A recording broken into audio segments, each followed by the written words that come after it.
Hello, everyone. I'm Dijon, And I'm Aiara.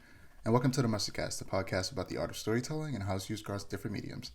Make sure that you like, comment, and subscribe if you want to see our channel grow, and then click the notification bell so that you're notified when we post. As usual, we'll start with media consuming. As you can tell, we have Aiara on again. You know, Mir's a busy guy, Hello. so you basically become my second co-host. Yeah, that's real. You're always my go-to. So yeah, you can start with what media you've been consuming. So, I've been honestly the only thing that matters to me right now is the Automata anime release. I'm a huge Nier fan. I've like owned most of the merchandise and stuff. So this was a huge thing for me.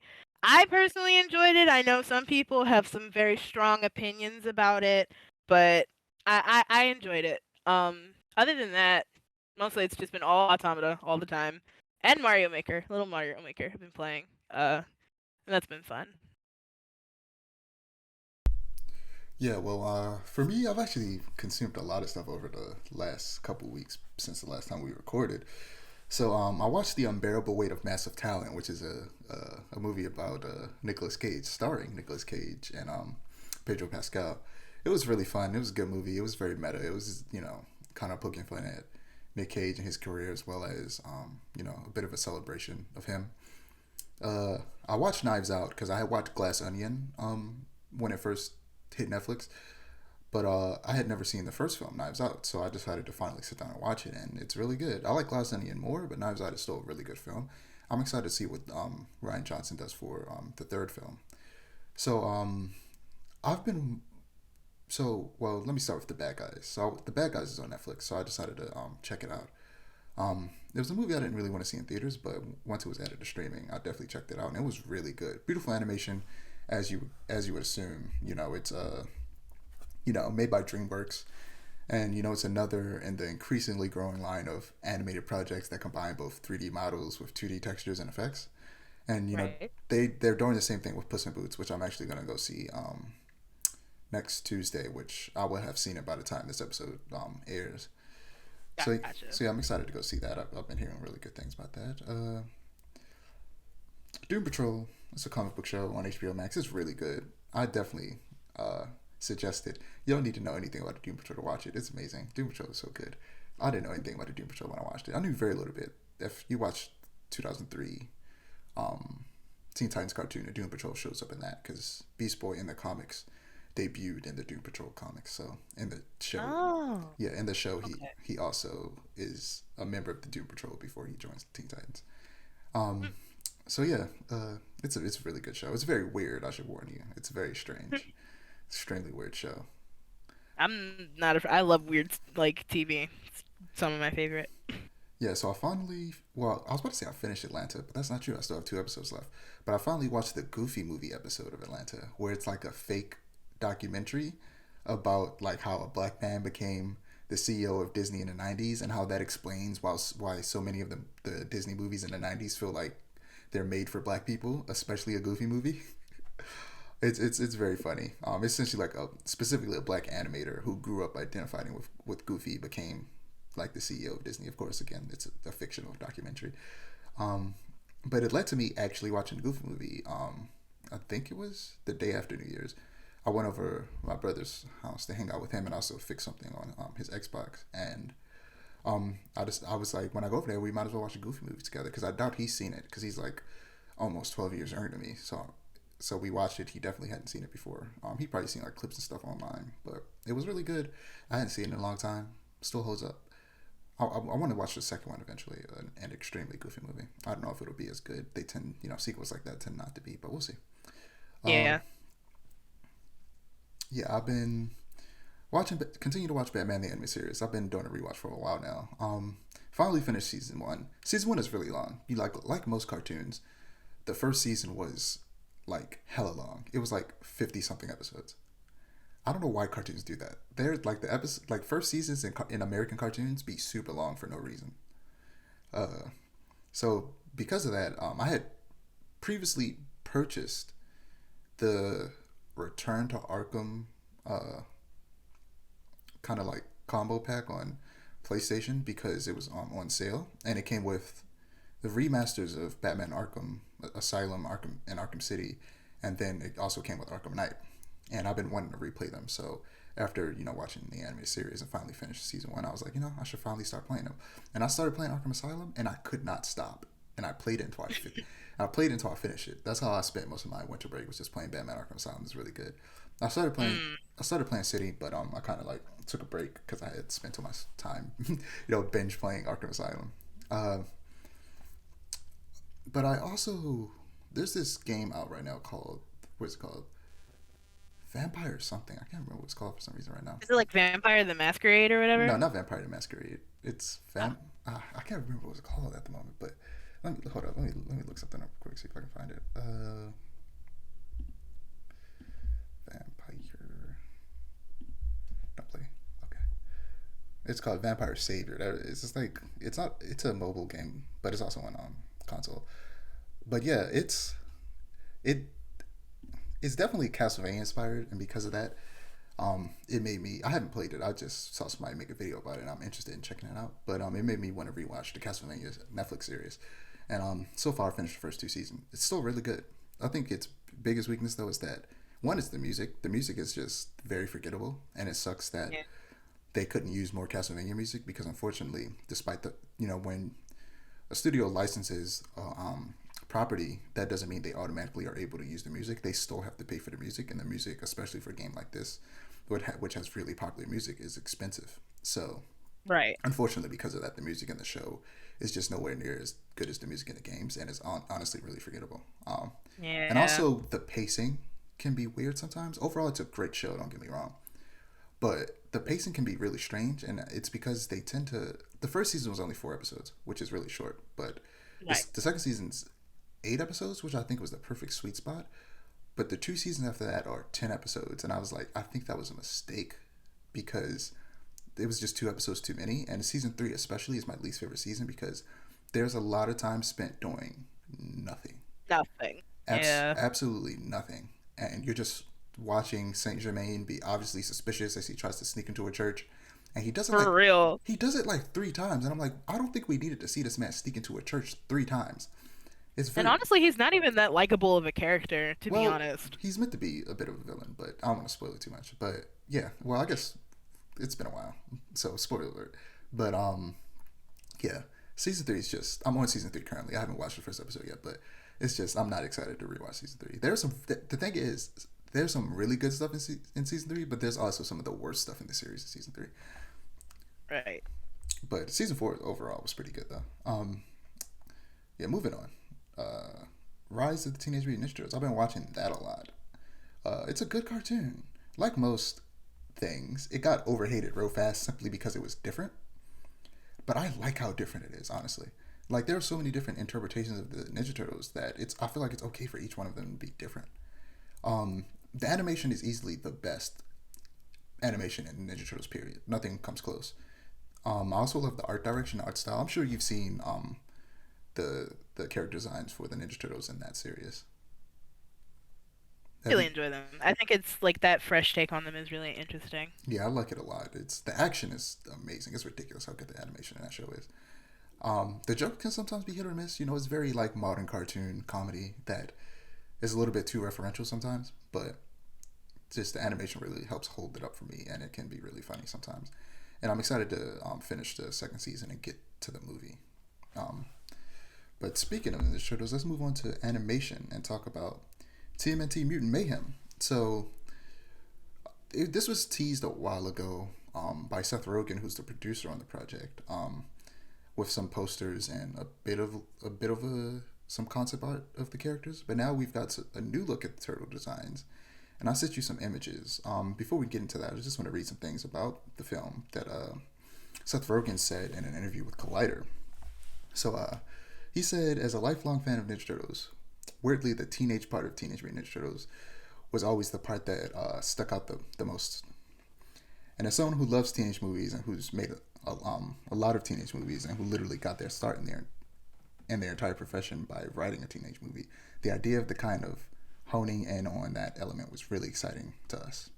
So yeah, he's really like leaning into the teenage aspect of these characters, which I don't really, I can't think of an example where I guess the 2003 Ninja Turtles is the only example I can think of where they didn't really focus on the fact that they were teenagers. I feel like in the current show, they definitely focused on the fact that they're teenagers. And Right. in the 2012 shows, they also focused on the fact that they were teenagers.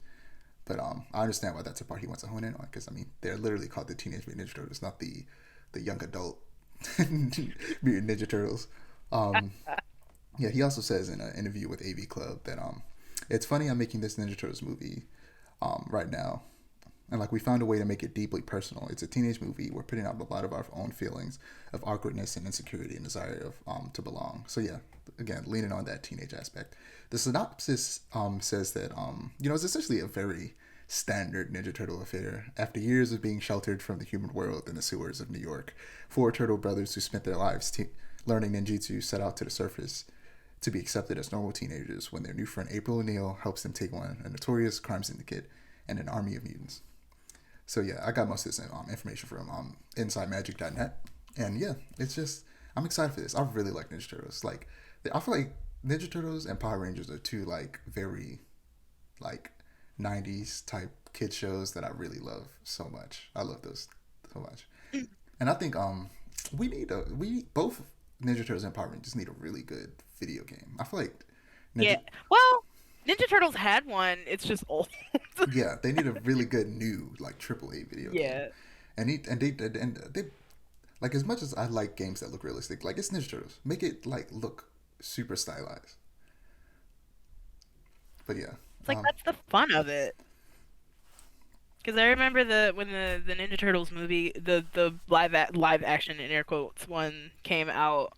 I was young and I didn't really know what Ninja Turtles was when I first watched it. But even like I didn't enjoy it, even though I expect going in I expected to, because it's like, oh, this sounds cool in theory, but then the way they did it, it was just dark and grim, and I just, I I pers- feel like they deserve better. I personally like those movies. They're not super dark. They're still really goofy, but the visuals they're a little bit weird. I think the turtles are too big. I don't really hate their designs. I just hate how big they are. They're Yeah, that's what I way mean too by like large. dark. Not in like tone, but in like visuals. Like the movie was very from what I can remember, it's been years since I've watched it. It's like it's dark. I can't see anything. That's what I meant. Like, there are a lot of good ideas in those films, and the second one is way better than the first one, and you can tell that they were learning from the mistakes they made in the first one, but ultimately, it just didn't pan out. Um, the Bad Batch, Star Wars show, has returned for its second season, with a two-part premiere. So the mid-season finale will also be a two-part, two episodes posted in the same week or the same day, and the finale will as well. So that's exciting.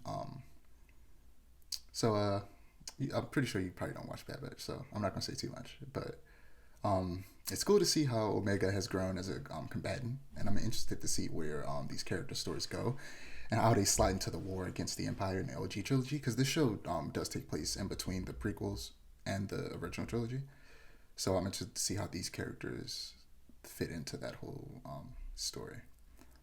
Now we're gonna get into Nier Automata version 1.1a. And what I'm going to say is going to be what you think. What I'm going to say is, I didn't find out there was a Nier anime until 9 p.m. the day the first episode released, aka last night. I'm sitting there. That is crazy. How? How? It was Hold up. all over the internet. I'm sitting there about to go to sleep. And then I suddenly see a clip talking about, like, Nier and anime. And I was like, excuse me? And then I look it up and I see it's on Crunchyroll. And I'm like, first off, I can't watch it right now because I'm not subscribing to Crunchyroll, so I'll just wait till the next week when it's free with ads. But also, I'm not gonna watch it yet because I want to play the game first, and I don't want the Oh, show. yeah, absolutely. Play the game first. I don't want the show to spoil the game for me, so I'm gonna wait. So it's gonna be a while, and I'm still waiting for a discount. Nier has not been discounted. It's been in my wish list for a while. It just won't get discounted. I might just have to buy it at $40, which is still Yeah, a it only goes down to $30 like very rarely. I'm Um, still waiting for that to some happen. someone bought it for me, so I understand, You know but what? like I'm being a bit of an idiot because I'm waiting for because I forget that that you could like buy games physically. I should probably just see how much it costs on Amazon. It might be cheaper. buy it physically. It's like $60. Don't buy it physically. Okay. Get it Well, get it no, digitally. Yeah. I was gonna get it physically if it costs more. I was gonna check to see if I could find it cheaper.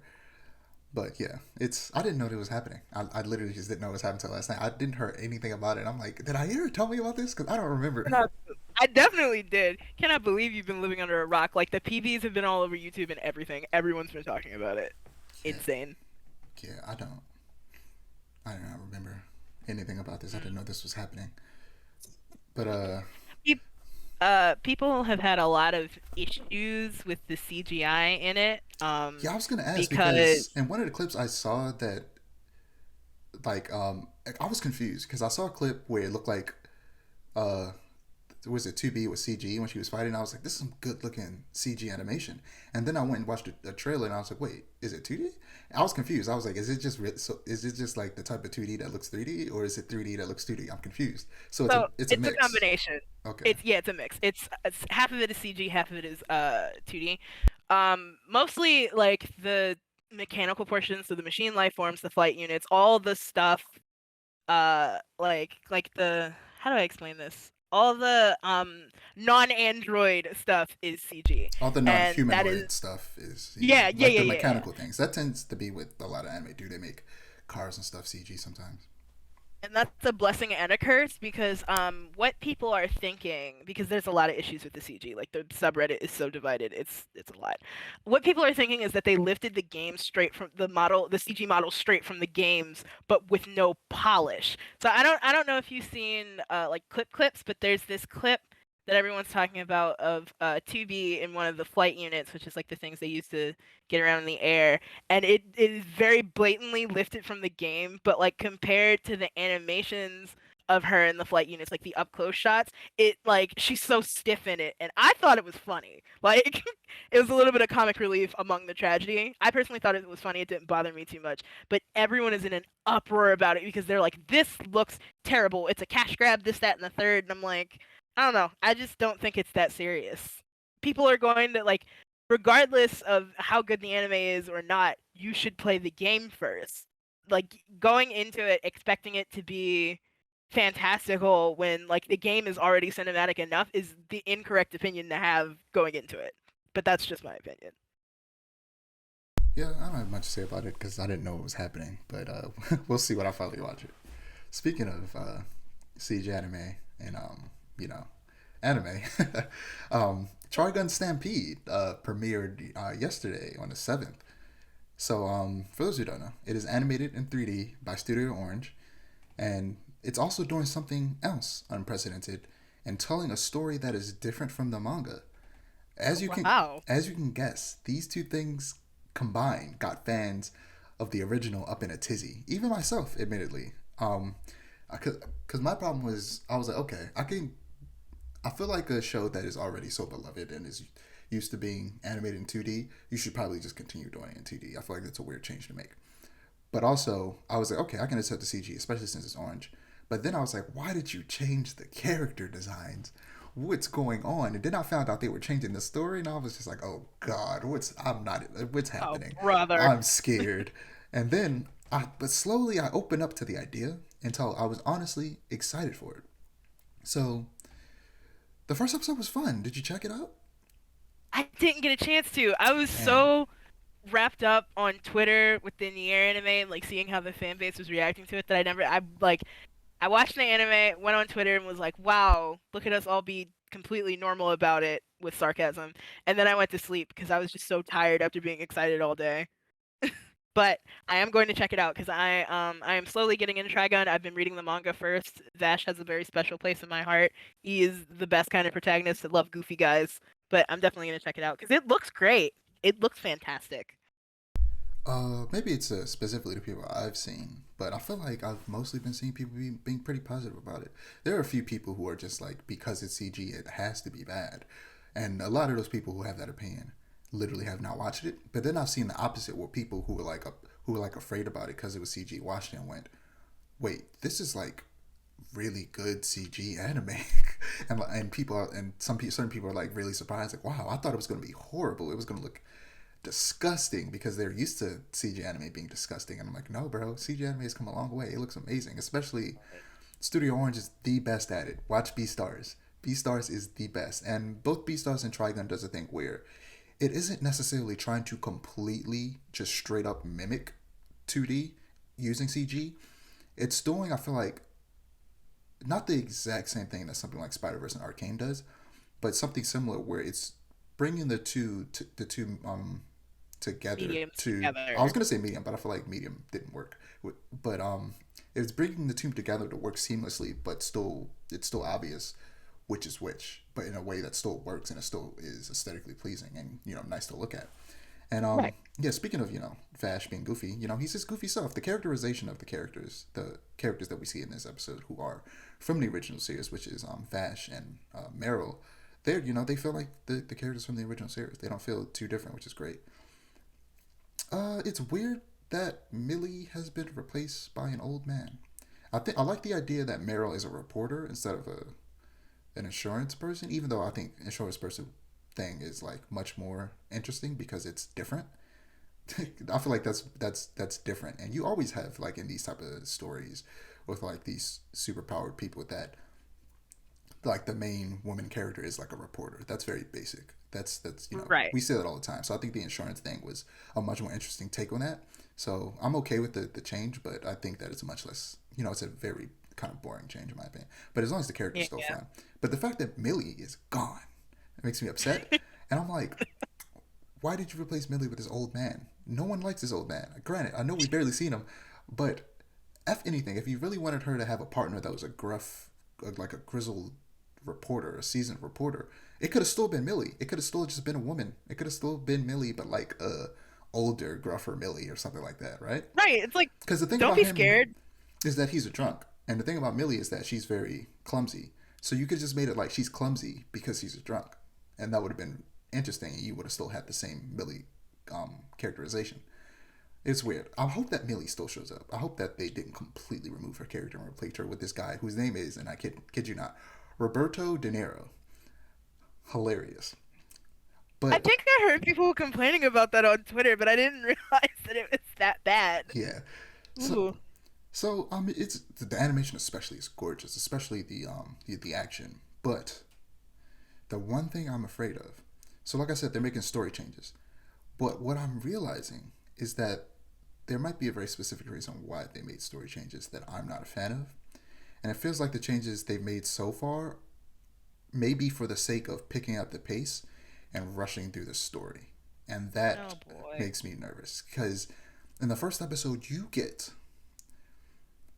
Honestly, if you haven't seen the original, I honestly would suggest watching the original first because otherwise you'll get some major spoilers for stuff that gets showed literally at the very end of the first season or the only season of the original. Yikes.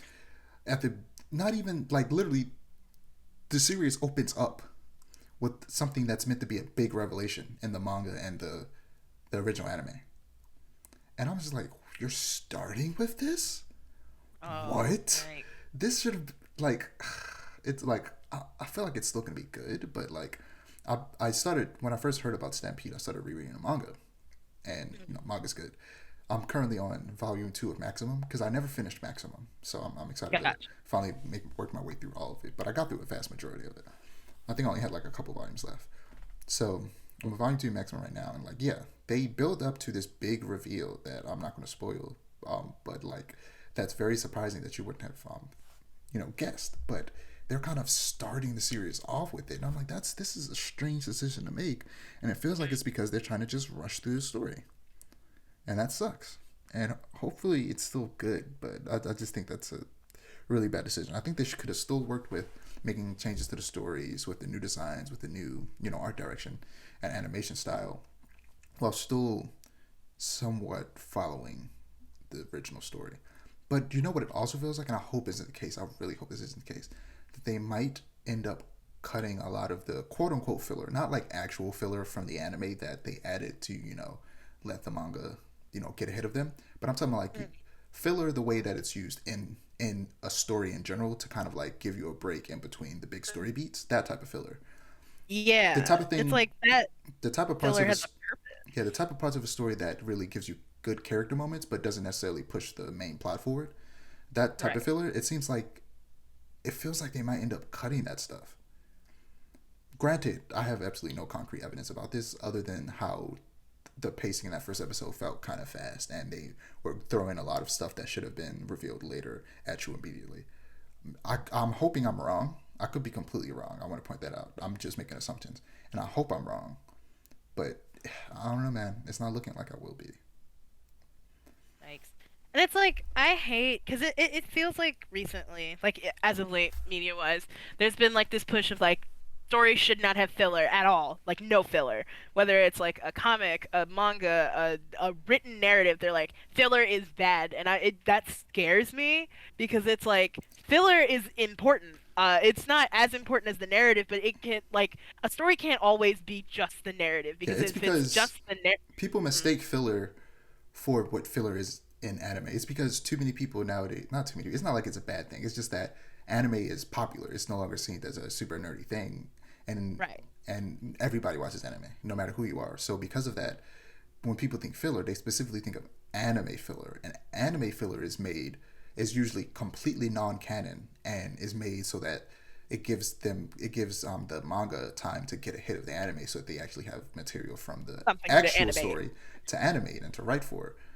But actual filler in stories like, for example, American cartoons, filler is used to give you a break in between big story moments, and it still furthers the story, just not the plot. Instead, it furthers the characters and their growth, and it lets you learn more about them and what they do. Or sometimes it's just fun to just give you a break from things, and sometimes that's necessary because if everything is just plot moving forward constantly, then it feels like characters drive the plot, and if you don't really give those characters time to grow or time to breathe, then the story ends up feeling rushed. Yeah, it becomes like a why do I care about these characters and their growth when I know nothing about them? So yeah, it's just we gotta let things have filler in the way that we just described it, not filler for the sake of letting the manga catch up or letting the Yeah. anime catch up to the manga. It's like let things breathe. Let them, because it's a breather for the characters and then it's also a breather for the watchers or the readers. And it's like that's important. I can't watch or read something where it's just stuff is going on all the time. That's why I dropped JoJo because it's just like it's something is always happening. I Give disagree me a minute to like because I think that get majority. my life together, I, you know? I think the majority of JoJo is like filler stuff. It's just them doing random stuff all the time. I love JoJo. JoJo is great. That is fair. That is The fair. only reason I haven't been able to finish this sixth season is because it's on Netflix, and because it's on Netflix, they release it all at once, which isn't necessarily a hard rule because they released Arcane in 3 episode chunks, and I wish they did something similar like to that with JoJo because they release it all at once. I don't feel like watching it. Whereas if it was 1 episode per week, I'd feel more comfortable sitting down and watching 1 episode a week. And I don't know. I'm not the biggest fan of binging something all at once the moment it releases. Gotcha. Gotcha. But moving on to Bleach. So I'm not going to spoil anything because it's literally the last season of a show that some people watching this probably have never even seen. So Bleach is my favorite anime. For anybody who don't know, I love Bleach. So the finale of the Thousand Year Blood War Art Part One was spectacular. It was full of very, very hype moments that I was excited to see in anime, and it's pointing towards something that Kubo has pretty much confirmed about the anime is that the Thousand Year Blood War arc in the manga was rushed because of um, Kubo being sick. So they kind of just he had to get it done so that he could take some time off, and he's trying to fix some of those pacing mistakes in the anime by removing certain things as well as adding more context into certain situations so that the story feels more complete, which I'm very excited for because yeah, like I love Bleach and Thousand Year Blood War arc overall is really good, but towards the end it starts to really fall down. And we're in the portion of the anime where we're getting to that, we're nearing that part where it starts to dip a bit. So I'm interested to see how the anime handles that. So yeah. Last but not least in the animation portion, we're going to talk about Chainsaw Man because I've barely been able to talk about Chainsaw Man with Amir because he's really busy, so he hasn't had the chance to really sit down and watch most of it. But since you've read all of the manga and are keeping up with it just like I am, and Yep, I assume you've watched the entirety of season 1 by now, I have. let's talk about first. Let's give a review of the first season in general. Spoiler alert: we're gonna spoil the first season. We're not gonna get into manga spoilers yet. I'll give a spoiler alert before we get there, but we're gonna talk about just the anime so far. So, what do you think of it? So I have very strong opinions about the anime. It's good because Mappa is a good studio, but I feel like it could have been better if some other studio did it. And I feel like that because like it feels super desaturated. Like there's no color to it, and with how colorful like the the official art and like the cover art for Chainsaw Man is, it was really surprising to see like the anime be so gray in a sense. And then like I don't know, it feels a little rushed to me, but I have that problem with Mappa animes in general because they overwork their employees, but that's a whole nother thing. So I feel it was good. I enjoyed the adaptation. I feel like it could have been better, and I think that for season two or part two or however they're splitting it up, they should get another studio to do it. Frankly. I like the animation. I think that the colors make sense. I feel like the covers of the manga aren't necessarily indicative of what the inside of the comic should look like. I think that the muted colors make sense because it takes place in a city and it's Tokyo. And it's not like they're going to Shibuya every day. They're in like the regular mundane like white buildings, apartments with white walls, you know, office spaces with white walls and concrete floors. So like I Yeah. feel like it just that's makes sense. What I do like though is that we talked about this is that the different devils actually do have colorful guts and blood. As weird as that sounds, Right. we talked about that because I was like, I hope that they do that because it's cool when it's on the cover, and I was like, that would be great if they did that, and they do. Whenever they're fighting one of the devils. They usually have different colored blood and guts, and I'm like, good, because that's my favorite part. Like, I really want like a Chainsaw Man like video game where Same. you just play as Dingy ripping apart devils. That would be so fun. That would be so good. Not a fighting game though, because I feel like a Chainsaw Man fighting game would be boring. No, TBH. we don't need a Chainsaw Man fighting game. Like Chainsaw Yeah. Man could be a character in a fighting game, but not a fighting game. I'm talking like a Devil May Cry type game with Chainsaw Man would be great. Oh, that would be so It fun. would be good. But yeah, I like it. I like Mappa. I think I'm fine with Mappa. Continue to work on it. I think the animation is great. I think they're to me they're only second to Studio Orange when it comes to CG animation because Dorohedoro is so good. Where the hell is season two? Oh, I'm so oh, glad. I love Dorohedoro. I I'm, haven't finished it. I haven't finished it, so no spoilers. But I've started watching it and I'm loving it so far. oh, you just started watching. Yeah, Dorohedoro is amazing. I've also read. I've watched it through twice. I might have to watch it through a third time. And I read the entirety of the manga because I couldn't wait. Because where's season two? They're working. Their Mappa is working on so much, so many things. But you're telling me they aren't working on Dorohedoro? Why? You can work on everything else, but not Dorohedoro. They keep picking up new anime, but not finishing the one anime that they started. That They need to drop One Punch Man and start working on Dorohedoro right now. for real. that Wait, Mappa's doing One Punch Man now? I thought Studio Bones was. there was well no there was a I don't know if it was a rumor or official, but something about Studio Bones not doing it anymore and that Mappa is now picking up. But they Man. like I think they're doing good for what they have, and I think that I don't think the problem is them. The problem is the people above them and how they make them work. I Yeah. think the animation is good. I honestly really like it, but yeah, I enjoyed Yeah, it. it's like it's good for what it's worth. I just feel like I said, it could have been better. I don't know. It felt like something was missing to me. It didn't have that like Chainsaw Man charm. IMO. But yeah, it was really fun. I liked that a lot. So yeah, now we're gonna get into a bit of a manga spoilers and talk about how it compares to the manga and like where we think season two is gonna be. And like season two, again, spoiler for the manga, is obviously gonna start off with the bomb devil arc. Mm. And I'm curious to see if that's going to be the entirety of the season, or if I had to guess, I would say that the season is probably going to end with the assassins coming after Denji. Yeah, probably. I think that's where I it's going hope to end. that's how they do it. If they like, I hope they don't stretch the bomb double thing out into like the whole season because it doesn't need that long. It No, I really don't think they doesn't. will because they didn't really stretch anything out in the first season. I feel like they kept everything at a good pace.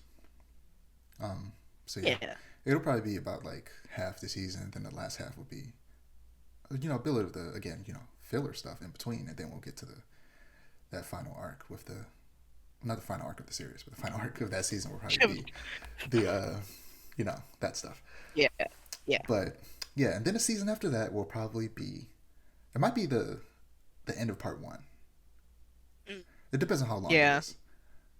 Because I'm trying to think. Everything in between then. Yeah, it might be the end of part one. Season three might be the end of part one. I feel like that would make That sense. would make sense. Yeah. The most sense anyway. But let's talk about part two of the manga right now. How are you feeling about? Because it feels like. Well, are you caught up before us? Let's be. I am caught up. I am caught Okay, up. so it feels like I'm not sure if they're gonna go the route of a romance, but it feels like they might either be going like it's a romance, but he reminds her of power. So either they're gonna become like siblings, or they will start dating because he reminds her of power, and he likes that. It might be. It's like either way, I know that that shit is gonna be heartbreaking because what happened with Rezi in part one was heartbreaking. And like I was strictly like Asa and Denji should just hate each other and that should be that. But then the most recent chapter happened and I'm like, if anything happens to them, I will be so sad. But knowing Chainsaw Man, something sad is going to happen. So I'm just trying to mentally prepare for that. Because it's like that line he dropped about her reminding him of power, like really, it hurt. That hurt so bad.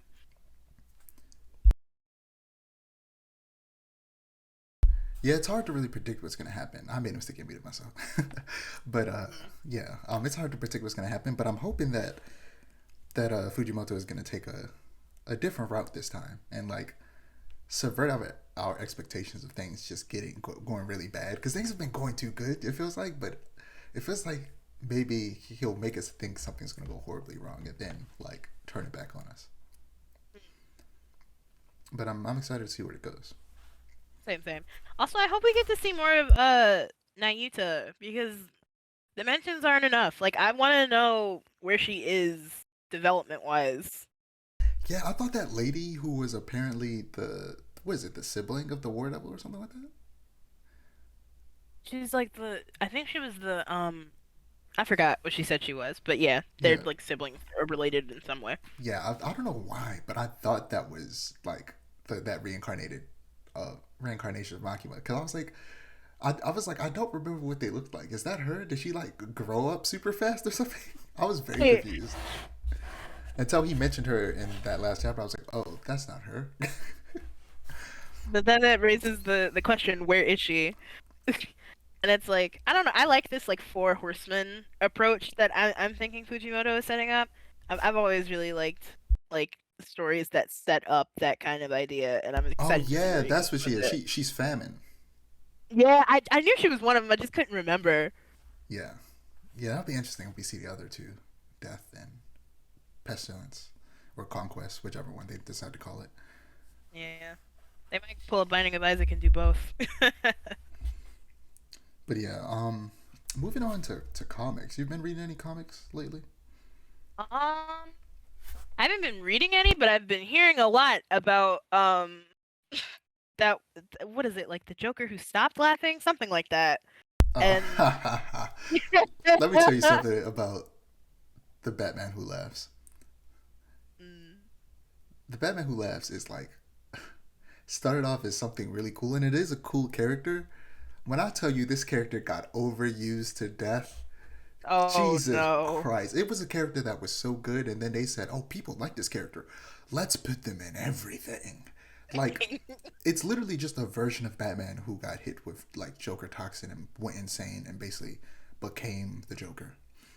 Right. And that's cool. That's a cool villain for Batman to fight. It's like a different universe Batman that came to the main universe. And then they made him like some super powerful, like multiverse spanning villain. I'm like, why? This is unnecessary. Right. They just did way too much with the character. It was an interesting character at first, but I feel like there's a potential of it like either in like a cartoon or some live action movie or show that they could utilize the character much better. Or even in the comics, they could potentially utilize the character much better than they have so far. Yeah. But the key is to not use him for the next like at least 5 years. Give him a break before he comes back Good. again. Let him rest. Exactly. So I recently uh subscribe to DC Ultra, which is like a year subscription to their DC's DC Infinite, which is their app where you can read their comics. Because Mm. um I did the math, right? And there's a couple comics that I buy every month. One of them is The Flash, and one of them is World's Finest because they're just amazing. And there's a couple other ones sparsed in between that, combined with all the other older comics that I want to read and would have probably ended up purchasing. And I did the math Right. and was like, that would end up costing more than it would for me to just subscribe for the year.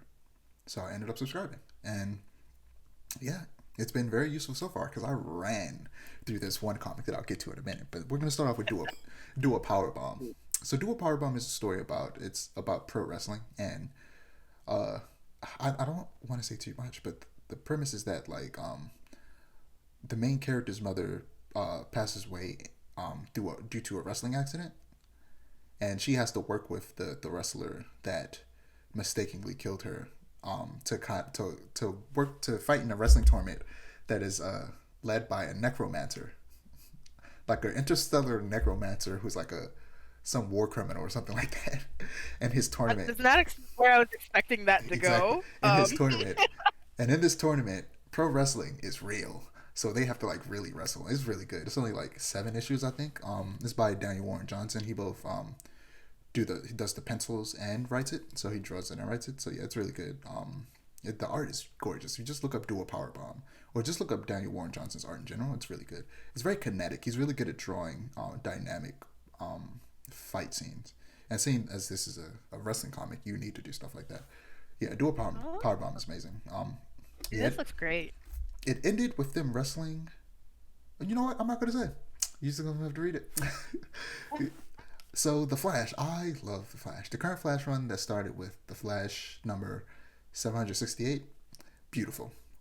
Wally West is back as the main Flash. For those who don't know or do know, Wally West, he was the Kid Flash, but in Crisis on Infinite Earths at some point in the 80s, Barry Allen, the Flash before him, died, and he was like dead, like actually dead in real life. Not real life, obviously, because he's not real, but in real time, he was dead and didn't appear in the comics again for over 20 years. It wasn't until 2004 that he came back. And between that time period, Wally West was the one and only Flash. But for some reason, DC did a thing that they always do, which people hate, which was a reboot. A reboot that nobody wanted, called the New 52 in 2011, that completely deleted Wally West, who at that point was everybody's favorite Flash and most people considered to be the Flash, and made Barry Allen the main Flash again. Not only did they make him the main Flash again, but they literally, because they know people like Wally West, gave him Wally West personality. Ooh, Uh, ooh, people hated that. Ooh, when I tell you, people hated that. And they introduced a new version of Wally West who was black, which was fine because he still exists and he's a great character. He's just now considered a separate character from the original Wally West, and right. he tends to go by his full. He used to just go by his full name, which is Wallace, but now in the current Flash comic, his they're cousins. They're both just essentially the explanation is something that people do in real life, which is they're both named after their great grandfather, and I feel like there are plenty of examples where people in the same family Yeah. have the exact same name because they were both named after like somebody's dad or something like that. Right. So like yeah, he now goes by the nickname Ace. So now he has a name that is distinct from Wally. So we don't have to just keep calling them Wally and Wallace. It's Wally and Ace. Gotcha. So he's now, he's the current Kid Flash, and Wally West, the original, is the main Flash. And Wally West quickly has become one of my favorite. Every day I have to think, do I like the Flash more than Batman? Every day I have to fight with myself. And the answer is always no. But he comes so close every time because the Flash is just so cool.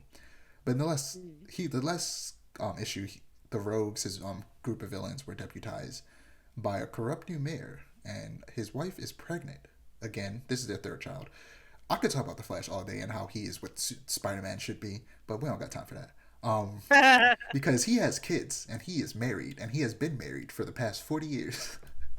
So I don't understand why Peter Parker can't be the same.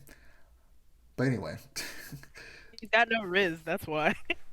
the thing is, he does because he lands women so much, like so often.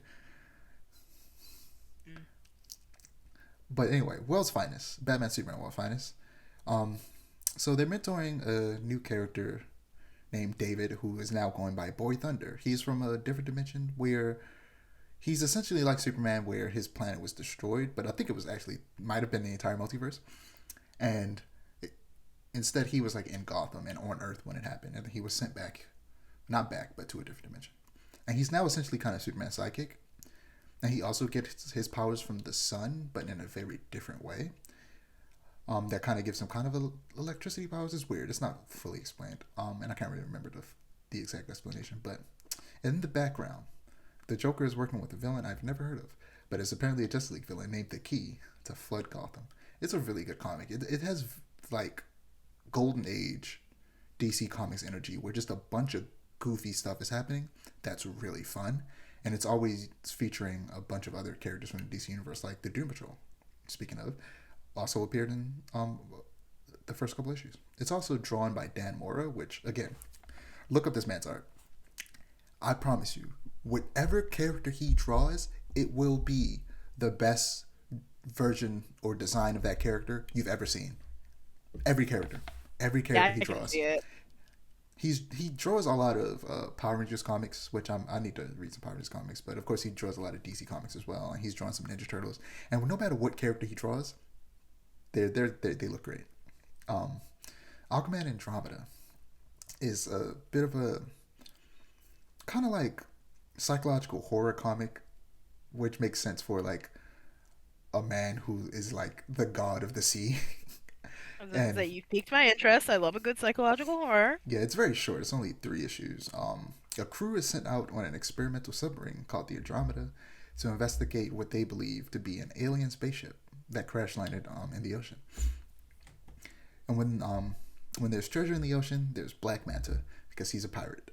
But it turns out that the treasure is more like a horror, and is kind of like causing people to like see things. I don't really want to say too much about because I don't want to spoil it. Gotcha. But the art by Christian Ward reminds me of this comic called Die, which is kind of like a dark fantasy Jumanji, but with D&D, where these people get sucked into a D&D game when they're kids, and they come back, and one of their friends got stuck in the game. But the actual story takes place 20 years later when they go back into the game to try and save them. It's really fun. I also suggest that story. But the art reminds me of that because it's very painterly, and it's in a bit of a rough kind of style, but not in a way that it looks unfinished. Like it looks like it's done purposely. Right. Um, the design of Aquaman in this looks more like organic and a little creepy looking. Like he's super pale, and like his armor is made out of like seashells and stuff like that, and like barnacles and stuff. Kind of like a rock that was just left under the ocean. It looks very interesting and fun, and it's surprisingly colorful in the design as well. It has bits of like orange and purple and blue and stuff like that. It's very interesting. But yeah, I enjoyed it. So I started reading the most recent Poison Ivy comic.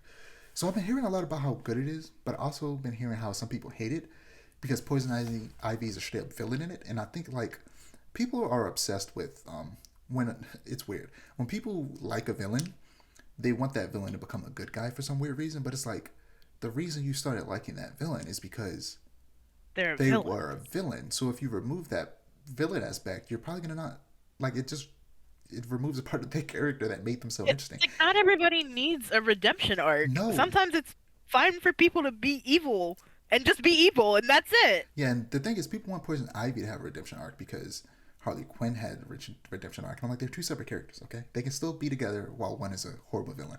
And it's not like Harley Quinn stopped killing people.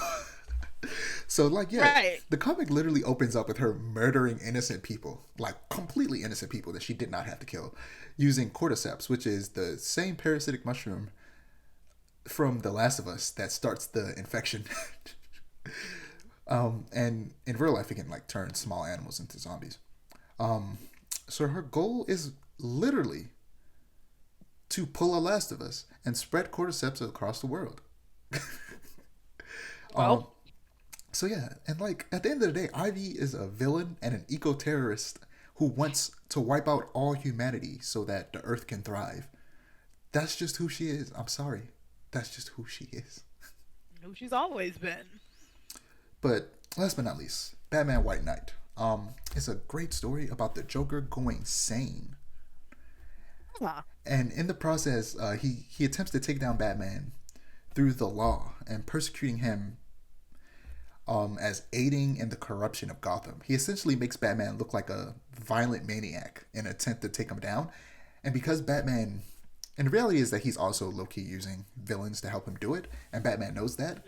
So Batman is like, he looks like a maniac to everybody because Batman is like, he's a bad guy, I'm telling you. While in the background, Joker's doing all this good and he's like helping the poorer neighborhoods.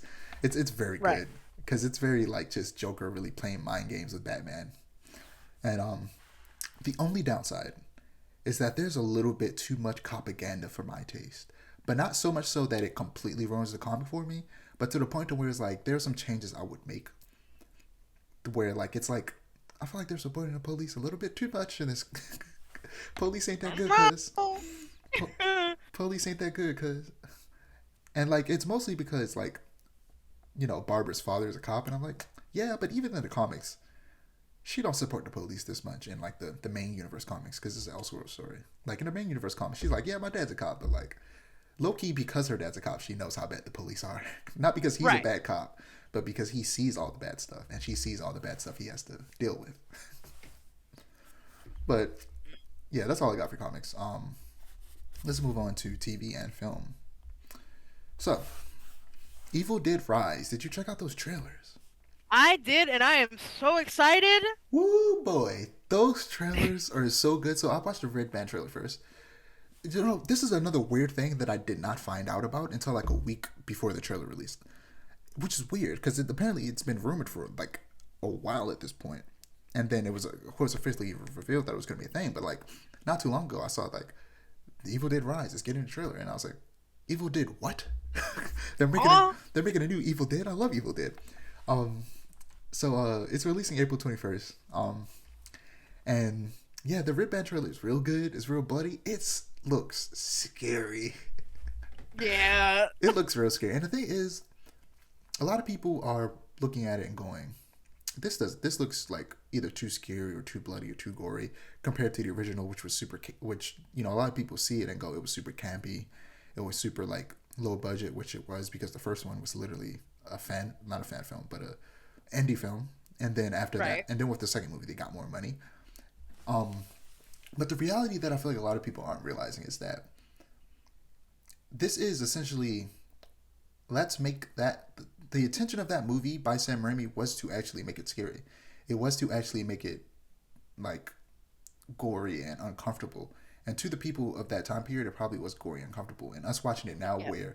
where like those type of effects, both practical and in computer generated, have gotten so much better. It looks goofy, it looks corny now, but back then it probably didn't. And if you take that same energy of trying to create a super gory, super scary, super kind of like a bit psychological, but through the torture of the physical body Right. approach, in modern day with modern technology with modern effects, this is what it will look like. This is what it will feel Yeah. like. It will actually be scary because the effects are now at the point of where it can look real and can actually be genuinely scary to a modern audience, like it probably was Right. to that past audience. Whereas I feel It's like like this is what they were going for in the first place, but exactly now you see the vision. that's you could I couldn't have put it better myself. That's what they were going for in the first place. They just didn't have the technology back then to do it to this level. Right. And now that people realize that, they're like, wait a minute, maybe this is too much. And I'm like, no, it's not. It's just enough. I love it. And it's funny because This is what you wanted.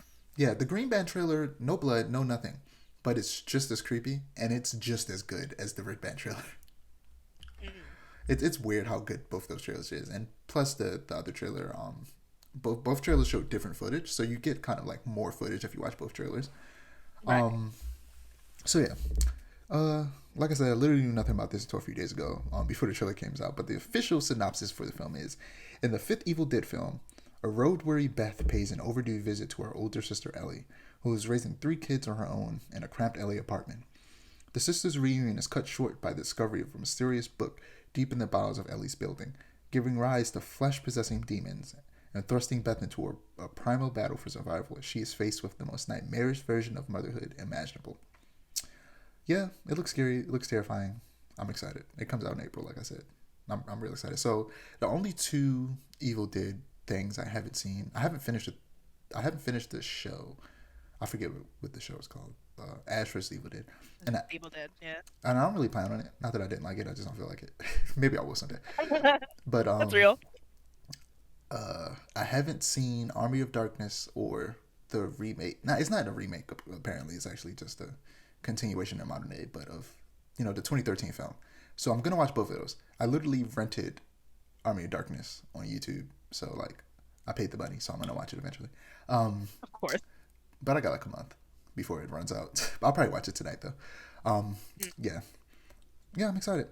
Anything to say before you And move it's on? funny because I love the Evil Dead, but like blood and gore. It's funny because like I'm at this place of like I'm not a fan of like super bloody, super gory stuff, but I love the Evil Dead. So it's like I don't know. It trying to I what am I trying to say? It's like I'm ready. I'm so ready. I'm gonna see it. I'm gonna be crying the whole time because I'm gonna be scared. And you know what? That's okay because like this movie looks great. I love The Evil Dead. I want to see it, but I'm going to be terrified. And honestly, it's about time that I'd like stop being scared to watch scary stuff. I was one of those kids growing up where it's like scary movie. If I watch a scary movie, I'll die. So time for me to get over that. I'm 20 now. All that good stuff. I'm just Yeah, excited. I like blood and gore, especially in video games. But for me, when it comes to TV, it depends. Oh, excuse me, film. It depends. Like this is the type of stuff that's just over exaggerated enough to where I like it. But Mhm. stuff like even though it's still over exaggerated in the boys just makes me uncomfortable because it's like watching Superman like brutally murder people, and that And makes it's me like, why? that makes me super uncomfortable. Like I cannot watch the boys. Like I've tried, I just can't. It's just too much for me. And like I Yeah, it's said, like gore doesn't usually bother me, but it's like the circumstance surrounding the gore and how they're like parodies of characters that I like not just grew up love but still love, and I'm like I don't need to see characters based off of those type of characters doing these horrible things. I just don't. I right. watch superhero content to get stuff that is hopeful and inspiring as well as out of this world. And like the only exception is like Invincible because Invincible is gory, but it's also like It serves a it, purpose. it still is super exaggerated and still is full of hope. And Right. it's cartoon, so that also makes it easier. Yeah, it's like when it's in real life, it's like, gives me the ick. But And it's like, I'm also not a fan of like gore without a purpose. Like, if it's just gory for the sake of being gory, then I'm like, ugh. But if it like serves a purpose in the narrative, or if it's been like established in the narrative, if that makes sense, then it's fine. yeah. So we're getting into video games. Last section before we wrap things up. So Project Leonardo, PlayStation are finally making an accessibility controller.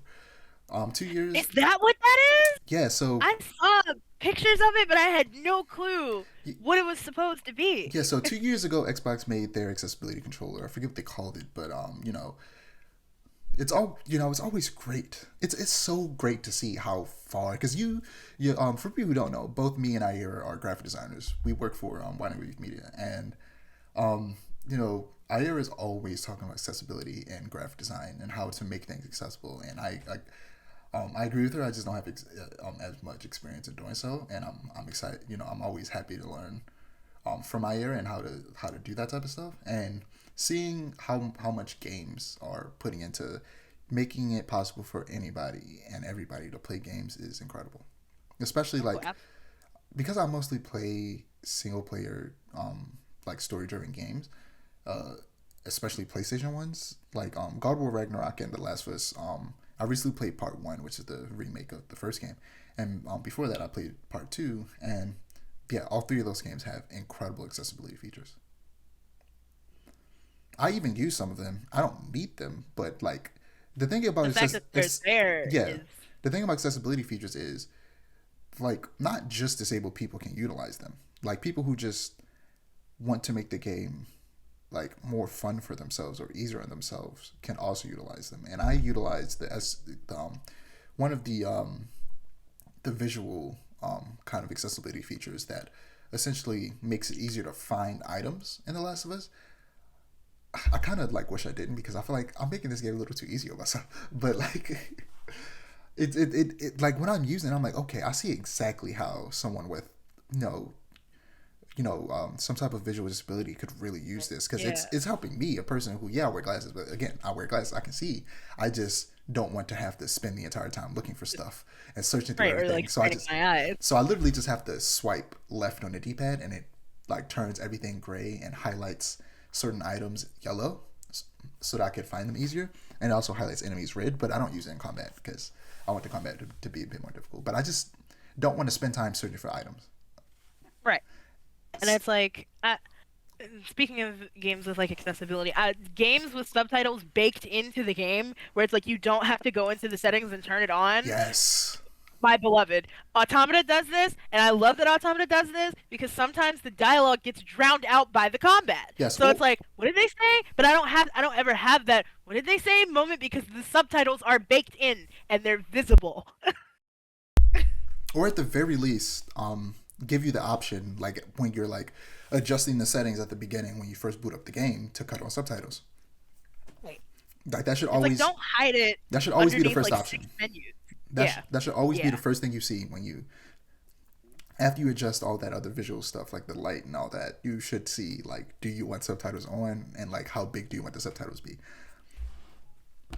But like, what is it, in God of War? An accessibility feature I used was like when you walk, there's a ability where you can automatically pick up healing items rather than having to press a button to trigger healing items. And there's another one I use where when you press a button and it points you in a direction like you're supposed to be going on the main mission.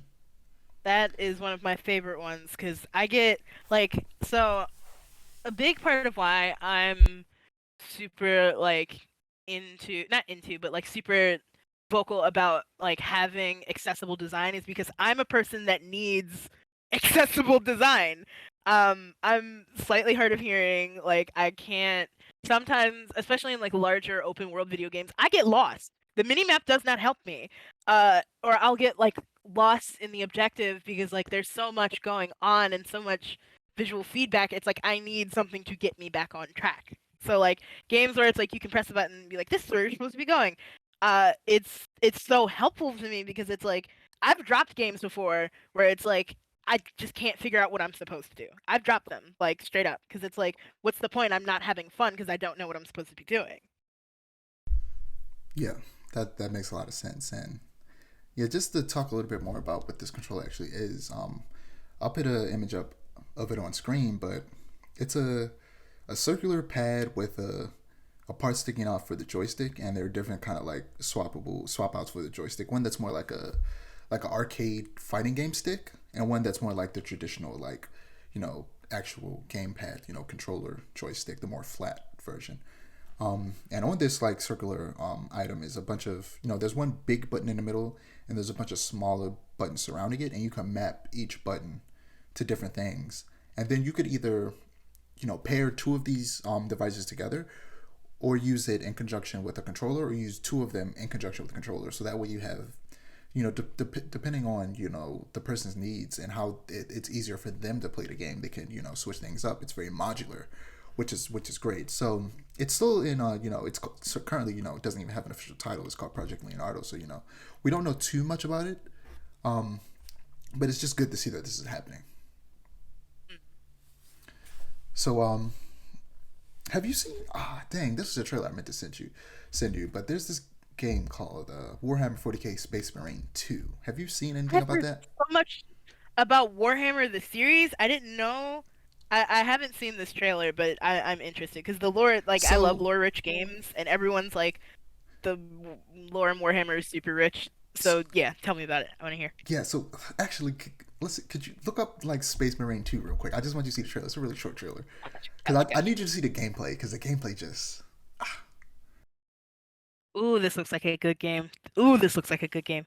The gameplay reminds me. It feels like half like crowd fighting hack and slash, so like Hyrule Warriors, and half yeah. It feels like like Dynasty Warriors. Doom.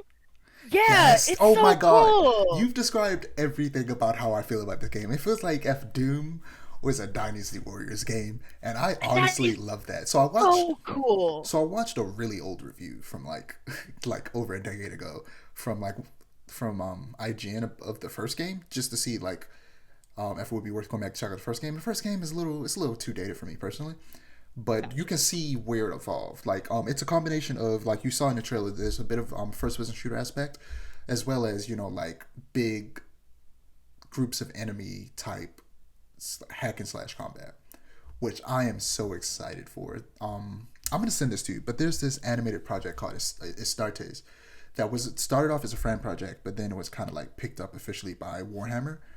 That is beautifully animated. You're gonna watch it and go, "This was fan animated. This is ridiculous." Um, that specifically is just like showcasing like the abilities, not necessarily abilities, but it's a little short story about like the space marines, and they're essentially like super soldiers. Like it's really cool, and I'm really excited for this game.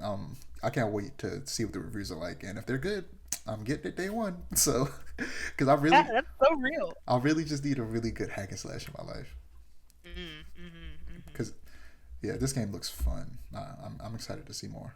So It looks fantastic. like I might even play it, and I'm not good at first person shooters at all. I never have been, probably never will be. But I this game looks so fantastic. I'll probably have to pick it up anyway. yeah, this one's mostly hack and slash third person, so it shouldn't be too Give much me on the too short much side. issues. Yeah, Yeah. but also since you're here, we're gonna talk Mhm. about Hades too. Oh boy, I have so many words, and most of them are just screaming. I'm so excited. So lately, I've been on Reddit a lot, and Hmm. through the process, I low key, I had a like a super viral, I don't know what you call it, Reddit post, I guess, where I simply just asked a question that for some reason, even this was a couple of days after the Game Awards, after they showed the Hades 2 trailer, where nobody asked this question, and the question simply was, are we going to be battling down into the depths of Hades this time? For some reason, nobody else answered it, and I ended up getting like 1,000 people looking at this thing, Oh wow. and I was like, wow, I'm famous now, so I should plug my podcast. So yeah, um, very clearly that is the case. We will be fighting down in Yeah. Hades. It's basically been confirmed. And I see. I didn't take enough notes on this because we talked about it so long ago. But do you remember the name of the character we're playing as, who is Mm. the daughter of I don't Hades know how to and Zagreus' pronounce sister? it It starts. correctly. It's like Melano. I can type it out to you. Yes, I don't know how to. I know it Yeah. starts with the M. Let me just go to their website. Yeah, I think Melano's right. So, Yeah. That sounds about right. but yeah, it'll be in early access. And personally, I'm not gonna play it in early access. I'm Yeah, gonna me neither. I'm gonna wait till it's fully out and all of the assets are in place. Because I remember watching people play Hades when it was in early access, and then when it was like getting updated, I was like, oh, I didn't realize that this was a game that was still getting updated. Like back when I first saw people playing the game. Right. But yeah, I'm gonna try my best to avoid watching people play it. I'll probably watch a little bit of the early. Same. I'll probably watch a little bit of like the early like game stuff, but I'm not gonna look like. Maybe I'll watch like a single run, but I Now you're won't go better. too I don't far. want to see anything No, about it until it's ready. yeah, no, I'm not. I'm not gonna be able to completely avoid it, but Right. I am Of gonna course. try to avoid it best I can. Like I'm definitely gonna mute it on Twitter. Like I'm gonna mute Hades Oh too. yeah. Don't show me Hades anything actually, because people will post it in the Hades tag anyway, because that's what they've been doing as of late. But And yeah, I'm like, I'm when just the game gonna comes out, don't show me nothing. yeah, I'm just gonna read the synopsis from their website again. As Melino, the immortal princess of the underworld, you'll explore a bigger, deeper mythic world, vanquishing the Titans' forces with the full might of Olympus behind you, in a sweeping story that continually unfolds through your setback and accomplishment. New locations, challenges, upgrades, and surprises await you as you delve into the ever-shifting underworld again and again. See, delve into. See, confirmation. Like her brother Yep. Zagreus from the original game, Melino is not a character of our own invention and is based on an ancient underworld deity thought to be related to Hades. What little ancient mythology exists about her was more than enough to make us want to explore her story and connection to her family, and in doing so, expand on our vision of the underworld. So, they showed a bit of the new kind of like, I want to call them confidants because of Persona, um, in the game, and one of them is one that I desperately wanted in the first game, and that's Apollo. Yeah, everyone was like, "Where's Apollo? Where's Apollo?" Now we have him. Yeah, but we also have another one of Nyx's mini kids, and Yeah. we have Moros, and we have I forget the name of the lady. Um, the name escapes me as well. Yeah, I, I, Nick has fun fact, Nick has 23, 23, 20. It's either 23 or 26 children in Greek canon. yeah, and I think that, Canon in air quotes. and there might be one more that we see in this because there are three gods of death, of like death specifically, and we've only seen two. We have Moros, who they call him the god of something else in this, but he's like technically a god of death, along with Thanatos, who's like the god of like of peaceful death. Peaceful death. Yeah, but like yeah, I'm very excited for this game. It seems like the loop will be in the fact that Kronos probably rewinds time, Mm. and that's how you end up back on the surface or back at the top or wherever you are. Right. It seems like that's how they do that. But I wonder if like he'll rewind time even if you lose, or if he only rewinds time Once you get to the like wherever you're going. once you beat him, and Yeah. yeah, and like get past him and do whatever you need to do. He then rewinds time because I forget the exact words the person used, but it was something along the lines of there's some type of like spirit or ghost type connection with Melino as a god. So maybe like when you die, you respawn at the top through that somehow Yeah. through her connection through of spirits and ghosts. But when you like beat Kronos, he rewinds time. You I'm know what though? Speaking of minor gods that are appearing, I this is a theory because I don't know if her name has been revealed yet, but Melino's mentor in air quotes, it seems like they're setting her up to be Hecate, who is one of my oh yeah, favorite. that's been revealed. Yeah. Oh, okay, great. Because I saw her in the trailer and I was like, if that's who I think it is, I'm flipping over tables and stuff because that interpretation of her is fantastic. I love it. I'm mad because I knew the other one of Nyx's daughter, her daughter's name, but I convinced myself I was wrong, and it's just Nemesis. Yeah. my mind my mind said Nemesis, but I was like, it couldn't possibly be. But they also said that all of the Olympic gods are going to be in here, so we're definitely going to see the ones that we hadn't seen, like Hephaestus. Yeah, I was about to say. So yeah, I'm excited to see who the different like confidants in this will be, and I wonder like if we'll see Zacharias, and if he'll be like one of I hope the so. confidants, or like if we'll like play as him. I wonder. I'm curious. I just hope we get a crumb of him. I just want him to be in it in some capacity. Even if it's like a small cameo, that's fine for me. Yeah, they call Moros the god of doom. So yeah, I'm excited. I'm excited for this game. Same. So so two more things before we wrap up. So there's a Star Wars game being made by Ubisoft, specifically by Massive Entertainment, which is the studio that made the Division games. And it was recently revealed that it will be you will have a fully customizable character, and Ooh. that in quotes it said I wrote walks a path chosen by the gamer, which I feel like that's most open world games, at least what they try to do, and it will be a lengthy campaign. So I haven't been the biggest fan of the most recent not Star Wars Assassin's Creed games, but I've always said that literally, despite that fact, literally all you would have to do to make me play that exact same type of game is just make it Star Wars. I'm not kidding.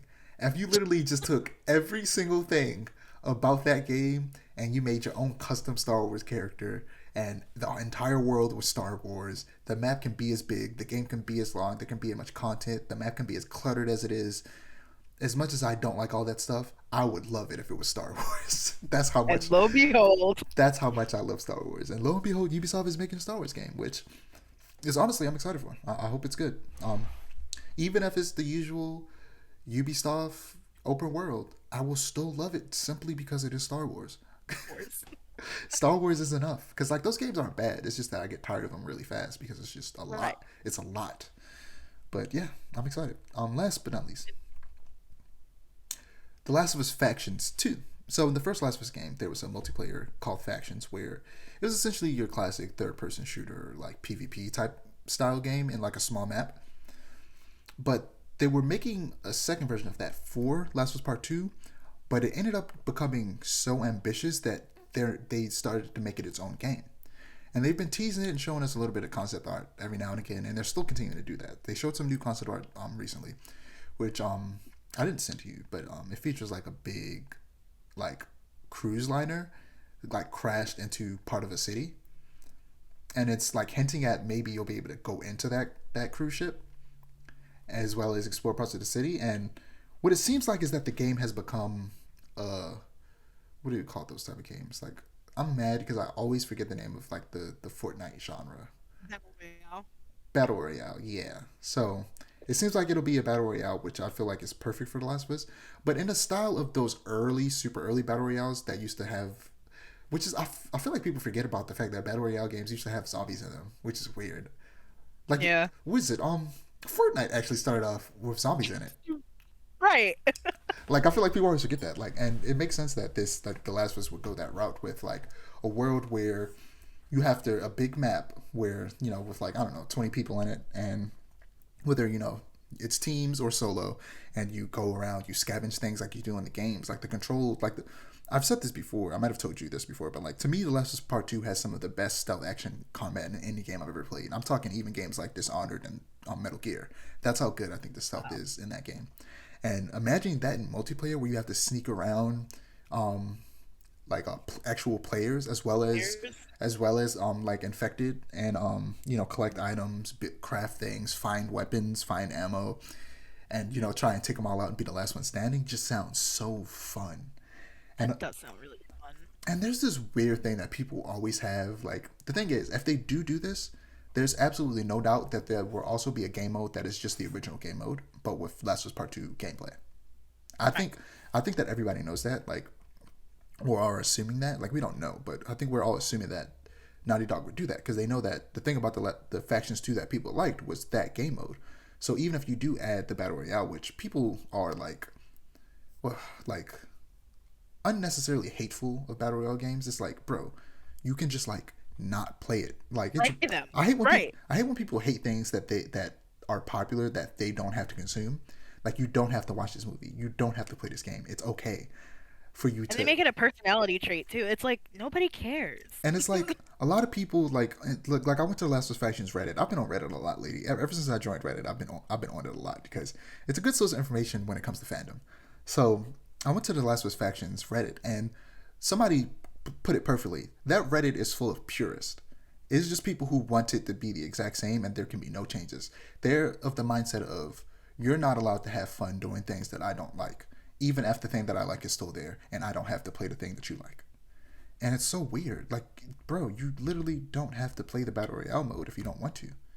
It's okay. Right. It's like, what is your problem? But yeah, I'm excited to honestly see what this is because I like Naughty Dog, and this is the first like multiplayer game that they're making. They've tended to add third person shooter multiplayer to like The Last of Us as well as all of the Uncharted games.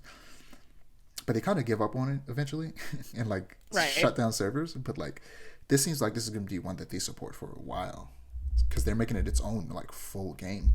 Full game, yeah. And a feeling is Like, that it will also that it won't just be multiplayer, and that there will also be some type of story aspect, like some type of co-op story mode. right. Which Which would be dope. yeah, which sounds very interesting. I'm excited for this game. I'm always looking. Speaking of The Last of Us, huh? No, I was gonna Okay. say I'm always looking for a good multiplayer game to play because I'm just not big in multiplayer games. The only multiplayer game that I play consistently and always enjoy when I sit down and play it is Halo. That's the only one. Most multiplayer games I'm not a big fan of. So hopefully this is gonna be one of those multiplayer games that I can play, get into, and get some friends to play with me. Yeah. What were you gonna say about Last of Us? Speaking of The Last of Us, have you heard about the live action TV show that they were making? I'm surprised you didn't bring it up. Oh yeah, In that's the TV show set. that's only that's Yeah. that's only because it's not out yet, but it comes out this month, in the 17th. Yep. I'm excited for it. Wondering. By the time of the next episode, will it have aired? Let's see. I don't know why, but my calendar is like clicked onto the 27th because I was like setting a calendar event there. But like, let's see. The next episode will be recorded. Yeah, on the 21st. So actually, that's not true at all. No, yes, it is. The next episode will be recorded the weekend of the 21st. So yeah, it'll be out by the time we record next. So For all we know, you might have to be on this recording with me again. So maybe you'll watch it. But yeah, Maybe. like most things, I always suggest playing the game first. Of course, yeah. I need to. I haven't experienced either of the games, and everyone is like, they're so good, so I need to.